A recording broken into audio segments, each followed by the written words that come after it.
আজি আমি সৰুপথাৰ সমষ্টিৰ 112 ভাগ নামঘৰত 1,90,00,000 টকা বিতৰণ কৰিলোঁ। এই টকাৰে নামঘৰ, বাথৌ মন্দিৰ ইত্যাদি তেওঁলোকৰ আন্তঃগাঁথনি উন্নয়নৰ কাৰণে খৰচ কৰিলোঁ।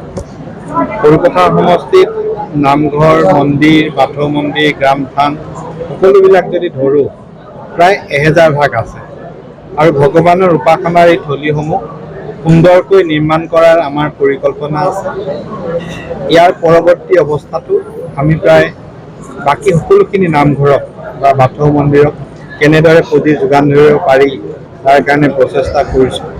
মই আশা কৰিছোঁ আমাৰ কাৰ্যকালত আমি প্ৰত্যেকভাগ ধৰ্মীয় অনুষ্ঠানত আৰ্থিকভাৱে সহায় সহযোগিতা আগবঢ়াব পাৰিম আৰু তাৰ কাৰণে আমি প্ৰচেষ্টা চলাই আছোঁ। অহা 9 তাৰিখে অসমৰ মাননীয় মুখ্যমন্ত্ৰী মহোদয় সৰুপথাৰলৈ আহিব আৰু সৰুপথাৰত আহি কেইবাটাও কাৰ্যসূচীত তেখেতে অংশগ্ৰহণ কৰিব।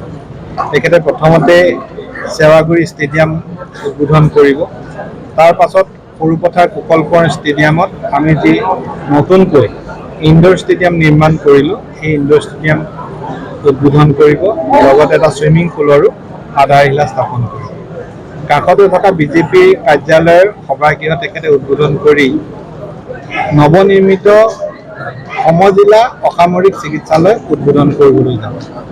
100খনতকৈ অধিক বিচনাৰে সৰুপথাৰত অত্যাধুনিকভাৱে সমজিলা অসামৰিক চিকিৎসালয় ইতিমধ্যে নিৰ্মাণ সম্পূৰ্ণ হৈছে। তাত নিজাকৈ অক্সিজেন প্লেণ্ট বহোৱা হৈছে আৰু ICU ফেচিলিটি থাকিব, সকলোখিনি সুবিধা থাকিব। এখন অত্যাধুনিক হস্পিটেল আমি সেইদিনা সৰুপথাৰবাসীৰ বাবে উৎসৰ্গা কৰিব পাৰিম।